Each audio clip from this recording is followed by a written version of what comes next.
More to enjoy, Nestle Milky Bar, Musha Caramel Plus Nougat Bar 10 rupee. এখানে যেগুলো তেল ছিল না সেগুলো নিয়ে আসলাম। আজ গিয়েছিলাম ইন্ডিয়ান গ্যাস এজেন্সিতে, মানে আমাদের ইন্ডিয়ান যেটা বুক আছে এটা মার নামে আছে, তো অনেক দিন হয়ে গেছে সেটা বুকিং হচ্ছিল না। আর একটা মেসেজও এসেছে যে KYC দিতে হবে, তো তার জন্য আজ গেলাম। যাওয়ার পর বললো যে আধার কার্ডটা দেওয়ার জন্য মার আধার কার্ড দিলাম। এই বৃষ্টিটা যদি রাত্রিবেলা আসতো তাহলে ভালো ছিল, ঘুমও সুন্দর হতো, আর এখন দোকানদারিটা ভালোভাবে করতে পারতাম। গুড মর্নিং, কেম ছে my lovely viewers and welcome to my blog. চলে আসলাম দোকানে, চলুন দেখাই কী কী জিনিস নিয়ে এসেছি। More to enjoy, Nestle milky bar, মুশা caramel plus nougat bar 10 rupees. তারপর এখানে যেগুলো তেল ছিল না সেগুলো নিয়ে আসলাম। Engine, Fortune, refine. তো এই জায়গাটা খালি হয়েছে, এখানে তেলগুলো রেখে দিই। এতটুকু ছিল বাজার, কারণ কালকেও অনেকগুলো বাজার করেছিলাম। তো চলুন সব কিছু ঠিকঠাক করে নিই। চলে এসেছি দোকানে, আর দোকানে এসে যা কামকাজ করার সেই সব করে নিয়েছি। আর আজ গিয়েছিলাম ইন্ডিয়ান গ্যাস এজেন্সিতে, মানে আমাদের ইন্ডিয়ান যেটা বুক আছে এটা মার নামে আছে, তো অনেক দিন হয়ে গেছে সেটা বুকিং হচ্ছিল না। আর একটা মেসেজও এসেছে যে KYC দিতে হবে, তো তার জন্য আজ গেলাম। যাওয়ার পর বললো যে আধার কার্ডটা দেওয়ার জন্য মার আধার কার্ড দিলাম। তারপর বললো যে মাকে নিয়ে যেতে হবে, মানে ওরা ফটো তুলবে ওখানে। তো আমি বললাম ঠিক আছে, পরশু দিন যাবো, কারণ কাল যাচ্ছি ডিমাপুর। তো পরশু দিন মাকে নিয়ে যাব ইন্ডিয়ান গ্যাস এজেন্সিতে, কারণ এটা যদি না করি অনেক একটা ইম্পর্টেন্ট জিনিস। সিলিন্ডার ঘরে না থাকলে অনেক প্রবলেম হয়ে যায় কোনো এক সময়। আর এমনিতেও এখন 25 দিন পর বুকিং হয়, তারপরে সিলিন্ডার পাওয়া যায়।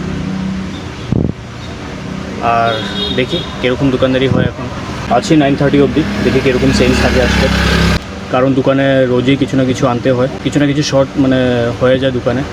তো এমনিতেও নেই কাস্টমার, তার মধ্যে এসে গেল বৃষ্টি। তা বলুন আপনারা কীভাবে আসবে দোকানে কাস্টমার, বাট কিছু করার নেই। এই বৃষ্টিটা যদি রাত্রিবেলা আসতো তাহলে ভালো ছিল, ঘুমও সুন্দর হতো, আর এখন দোকানদারিটা ভালোভাবে করতে পারতাম।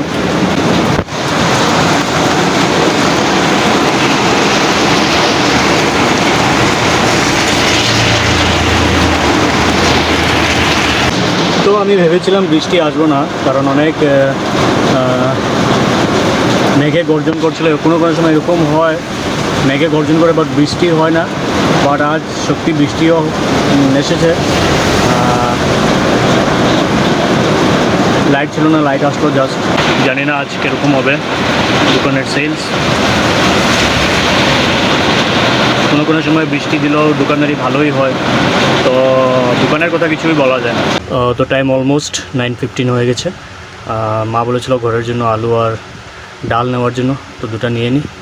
আর আজ একটু জলদি চলে যাবো, কারণ সকালে জলদি উঠতে হবে, কারণ কালকে আবার মাকে নিয়ে ডিমাপুর যেতে হবে। চলুন আস্তে আস্তে দোকানটা মঙ্গল করি। 11:02 টাইম হবে এখন। আর আমি মোটামুটি 10টার সময় এসে পৌঁছে গেছিলাম ঘরে। আর রাত্রির খাবারও খেয়ে নিলাম, আর এখন আছি বিছানার ভিতরে। আর আজকের এই ভিডিওটি এতটুকুই ছিল। আপনাদের এই ভিডিওটি ভালো লাগলে অবশ্যই একটি লাইক আর কমেন্ট করবেন। আর কাল সকালে উঠতে হবে জলদি, মোটামুটি 5টার সময় উঠতেই হবে। উঠে ঘরের কামকাজ করে তারপর প্যাসেঞ্জার বা অবধ কোন ট্রেনটা আগে যায় সেটা ধরেই ডিমাপুর যাব, কারণ ডক্টরে বলেছিল আগে ব্লাড টেস্টটা করানোর জন্য। তো তার জন্য আমরা ডিমাপুর নেমে ফার্স্ট যাব জীবন হসপিটালে, ওখানে ব্লাড টেস্ট করে তারপর রিপোর্টে কি আসে সেটা রিপোর্টটা নিয়ে ডক্টরের কাছে যাব। তো আমাদের অ্যাপয়েন্টমেন্ট আছে 12:15-তে সিটি মেডিকেলে। চলুন জলদি ঘুমিয়ে যাই। শুভরাত্রি।